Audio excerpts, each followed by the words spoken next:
Hey, Charlie. Hey, Kevin. Dying to check out this solar system. Let me hook you in. Thank you, sir. You are all set? Probably got that tied enough. Oh, trust me.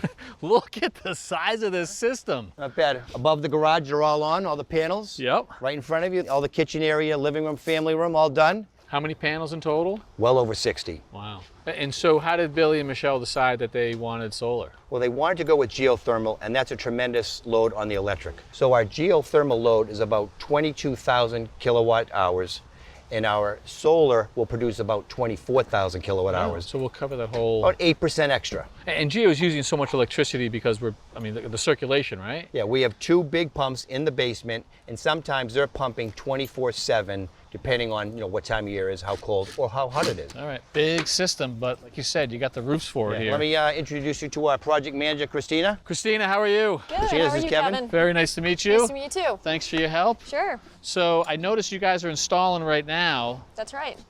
through a rubber roof, nearly flat. How do you affix? So we're working on the last bit of our attachments right now before we finish paneling.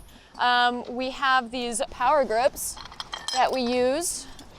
These ensure that the roof is watertight after we make our penetrations. So we've got a little gasket right here. That's right. And you're putting this down onto the roof and you're going through? So first we install the base plate. Oh, okay. We lag those through with a couple screws. Those go through the decking, spreads the load evenly.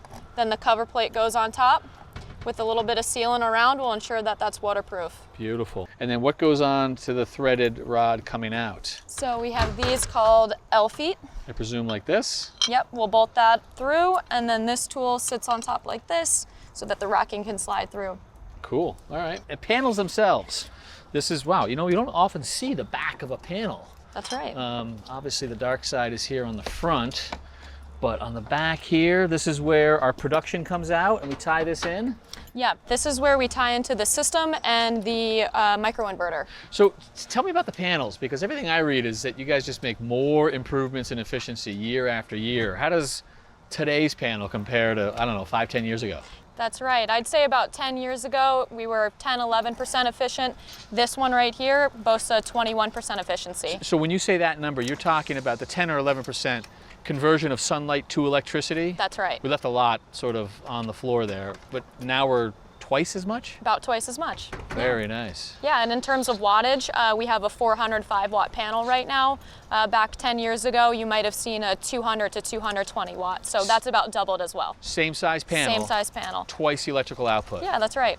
Big Pretty improvements. good. Yeah. It is very good. Okay, well, can we step up there and have a look at your folks put these things on? Sure.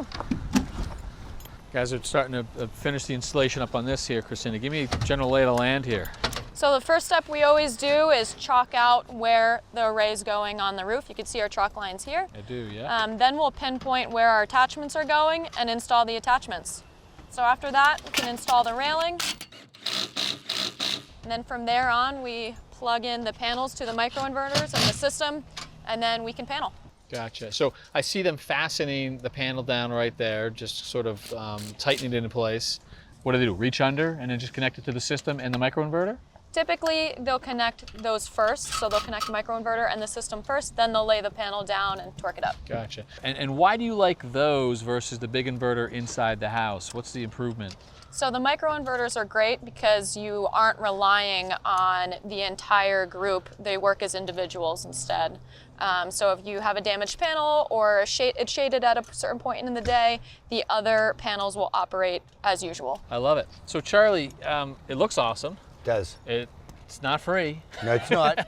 How do you do the calculation to determine whether or not this makes sense for... Well, believe it or not, the engineer said this is about an 8-year payback. Oh. And in my book, that's pretty good. So basically, in year 9, you are paid for the entire system, and that's kind of free electricity at that point. Not bad. Not bad at all. Christina, awesome. Appreciate the help right there. Yeah, thanks so much for coming out. Thanks for watching.